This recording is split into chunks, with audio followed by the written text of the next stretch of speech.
Felipe siguió por un tiempo los pasos de su hermano Porfirio e ingresó al Seminario Conciliar de Santa Cruz para posteriormente meterse al Instituto de Ciencias y Artes de su natal Oaxaca. Sin embargo, un día se decidió por las armas e ingresó al colegio militar en la capital del país. Ahí prefirió que lo llamaran Félix Díaz. El hermano de Porfirio Díaz, a quien por cierto apodaban El Chato, ingresó a Chapultepec, donde compartió aula con personajes de la talla de Leandro Valle, Manuel Ramírez de Arellano, José Tomás de Cuéllar y Miguel Miramón. No es de extrañarnos que durante la Guerra de Reforma militara en las filas conservadoras. Su hermano, irónicamente, combatía del lado de los liberales. Y aunque el estar en bandos opuestos generó roces entre los hermanos Díaz, se dice que cuando le llegó la noticia falsa de la muerte de Porfirio, Félix regresó a su natal Oaxaca.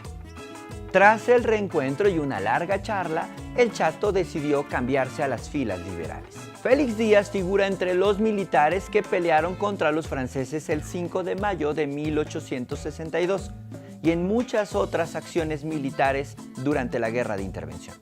De hecho, esas acciones le valieron ser electo al término de la guerra gobernador de su estado natal. Y aquí es donde comienza lo trágico de esa historia. Pese a haber sido conservador, Félix Díaz desarrolló con los años un odio hacia la iglesia que rayaba en lo jacobino. Y si a eso sumamos que sus modos no necesariamente eran los más amables, podemos entender cómo algunos pueblos no lo querían ver ni en pintura.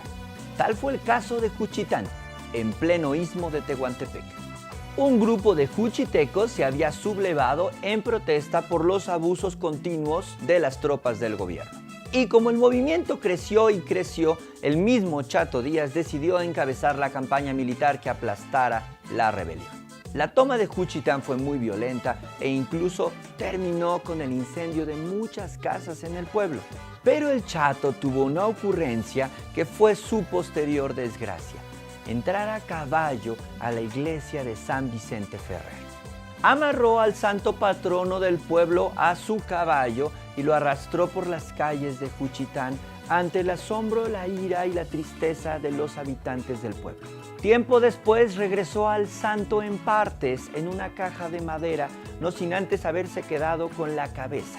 Cuando en 1871 Porfirio Díaz se levantó en contra de la reelección de Benito Juárez, su hermano menor se sumó a la rebelión que, cabe mencionar, pronto fracasaría.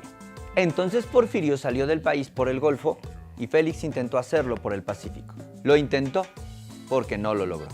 Un grupo de juchitecos lo aprendió y lo llevó a su pueblo, donde fue brutalmente torturado hasta la muerte. Y tal como lo hizo él con el santo, lo regresaron en una caja en partes, cumpliendo aquella máxima de que quien a hierro mata, a hierro muere.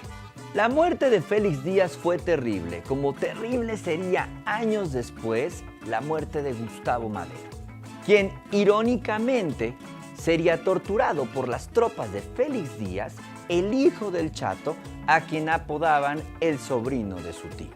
Pero esa es otra historia. Si quieres saber más, sígueme y pícale al artículo en Excelsior Digital para leer más al respecto. Y no se te olvide que quien no conoce su historia está destinado a repetirla, o al menos eso dicen.